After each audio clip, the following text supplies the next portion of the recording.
الرحمن الرحیم۔ السلام علیکم ورحمۃ اللہ وبرکاتہ۔ معزز سامعین و ناظرین، پیش خدمت ہے روزے کے متعلق اہم مسائل۔ آج کے اس کلپ میں ہم پڑھیں گے سگریٹ کا حکم، اگر بتی کا دھواں روزے کی حالت میں سونگھنا، اسی طرح موٹر گاڑیوں کا دھواں اور گرد و غبار اس کے حلق میں اترنے سے کیا روزہ ٹوٹ جاتا ہے یا نہیں۔ تو اس سلسلے میں ایک اصول کو پیش نظر رکھنا چاہیے۔ وہ اصول یہ ہے کہ ہر طرح کے دھوئیں سے روزہ فاسد ہو جاتا ہے۔ اس سے معلوم ہوا کہ سگریٹ کا دھواں وہ حلق میں چلا جائے تو اس سے روزہ ٹوٹ جائے گا، اور علماء کرام نے اس حد تک لکھا ہے کہ یہ صرف روزہ نہیں ٹوٹے گا بلکہ اس شخص پر اس روزے کا کفارہ بھی دینا پڑے گا، قضا بھی ایک روزہ رکھے گا، اور اسی طرح 2 مہینے کے روزے مسلسل اس کو ادا کرنے لازم ہوں گے، یہ اس پر لازم اور فرض ہے۔ اسی طرح دوسرا مسئلہ، روزے میں اگر بتی، عود وغیرہ کا دھواں سونگھنا، اس سے بھی روزہ ٹوٹ جاتا ہے۔ ایک تو عام عطر ہے، اس کا سونگھنا وہ روزے کو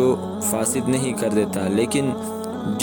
جس خوشبو کا باقاعدہ دھواں ہو اور اس کو آگ لگا کر اس کو جلایا جاتا ہو اور اس سے دھواں نکل کر وہ خوشبو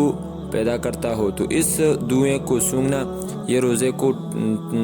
فاسد کر دیتا ہے۔ چنانچہ اس کے بارے میں رمضان اور جدید مسائل صفحہ نمبر 78 پر لکھتے ہیں کہ اس سے معلوم ہوا کہ مساجد و گھروں میں اگر بتی و عود وغیرہ جلا کر اس کا دھواں سونگھنا روزے کو فاسد کر دیتا ہے، اور جیسا کہ علامہ شامی نے فرمایا اس میں بہت زیادہ کوتاہی و غفلت پائی جاتی ہے، اور یہ دیکھنے میں بھی آتا ہے کہ مساجد میں جگہ جگہ اس اگربتی کو جلایا جاتا ہے تاکہ مسجد میں خوشبو پھیل جائے۔ تو وہ فرماتے ہیں خصوصاً مساجد میں دن کے وقت نمازوں کے موقع پر اگربتی جلا دیتے ہیں،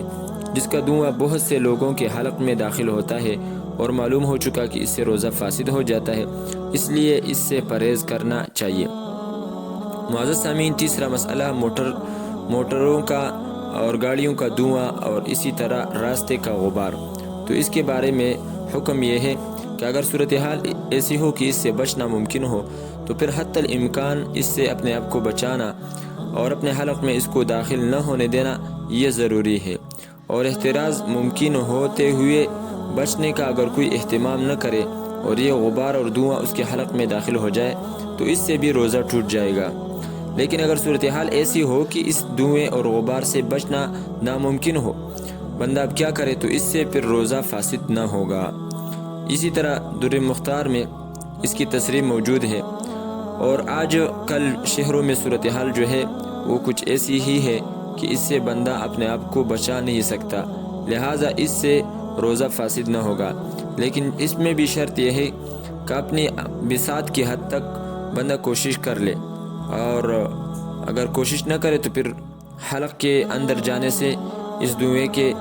روزہ پھر فاسد ہو جاتا ہے۔ اور اسی سے گھروں میں، اسی طرح بعض فیکٹریوں میں چولہوں سے نکلنے والے دھوئیں کا حکم بھی معلوم ہو گیا کہ جہاں تک ممکن ہو وہاں تک بچنا چاہیے، ورنہ روزہ فاسد ہو جائے گا، اور اگر بچنا ممکن نہ ہو تو پھر روزہ فاسد نہ ہوگا۔